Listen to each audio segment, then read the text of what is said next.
첫 번째는 뉴질랜드 수중 괴물입니다.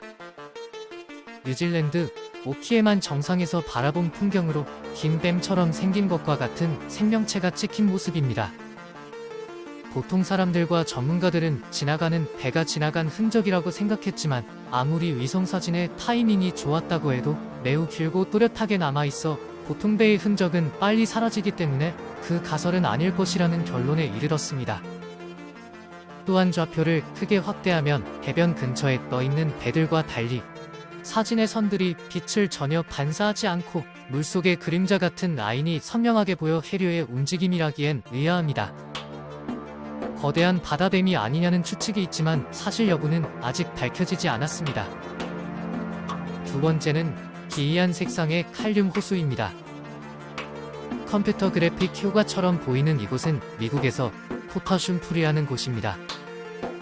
누군가 호수에 물감을 풀어놓은 것 같아 사람들은 그것이 어떤 오염 때문인지 꽤 오랫동안 궁금해했습니다. 하지만 전문가들의 연구에 따르면 이곳의 호수 색깔은 자연현상에 의한 것이라고 합니다. 예전에는 이곳이 바다였으나 바닷물이 빠지면서 밑에 있던 칼륨 침전물이 이곳에만 남아 결정화됐다고 합니다. 세 번째는 지도에는 있지만 실제는 없는 섬입니다. 뉴칼레도니아에 위치한 샌디 아일랜드는 1876년 영국 포경선에 의해 발견되었습니다. 지도에 없는 섬이 나타났을 때 만일을 대비하여 지도에 따로 표시해 놓았고 1908년에 정식으로 지도에 등록되었습니다. 구글어스에서도 이곳의 위치를 검은색으로 표기해뒀는데 호주 시드니 대학 연구팀이 이곳을 지나갔지만 바다만 있고 섬은 없다고 합니다. 섬이 위치한 곳으로 추정되는 해역은 화산 활동이 활발한 지역이며 여러 번의 표류가 있었을 수 있으며 과거의 뗏목 등의 표류 물체가 섬으로 착각해 지도에 기록되었을 가능성이 높다고 합니다. 네 번째는 네덜란드 시체 유기입니다. 2013년 네덜란드 알미르 베아트릭스 공원에서 충격적인 장면이 포착됐습니다. 마치 사람이 피 묻은 시체를 호숫가로 끌고 가는 것 같았고 나무 판자는 온통 붉게 물들었습니다. 이 장면은 시체 유기 현장이라는 제목으로 큰 이슈가 됐습니다. 소식을 접한 네티즌들은 충격을 받았지만 사실관계를 확인한 결과 반려견과 산책을 하던 주인이 주인공이었습니다. 물에 젖은 개가 걸으면서 떨어지는 물이 나무 판자를 적셨고 마르면서 붉게 보였던 것입니다.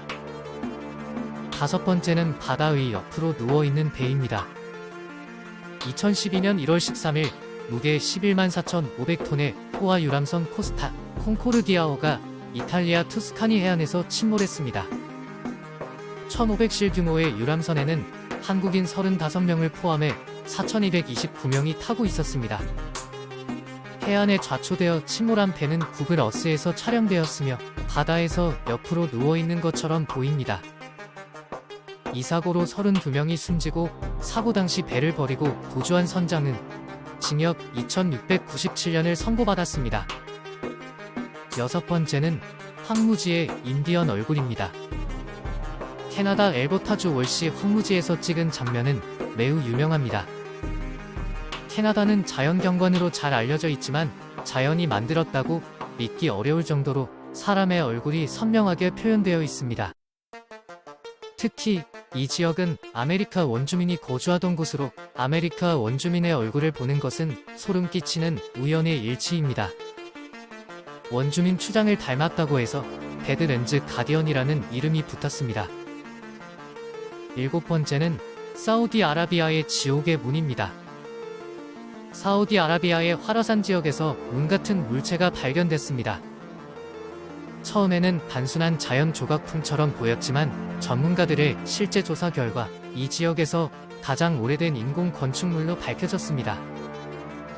서우주대학교 고고학 교수 겸 연구팀에 따르면 이 구조물은 2000에서 9000년 전 유목민이 지은 것으로 추정되며 그 수만 400여 개에 이릅니다. 모양이 직사각형인 이 구조물은 다양한 크기로 이루어져 있는데 지상에서 알아보기 어려워 연구에 어려움을 겪었으나 구글어스를 통해 대규모 유적임을 알게 됐습니다. 지금까지 세계는 묘지경이었습니다. 구독과 좋아요는 큰 힘이 됩니다. 감사합니다.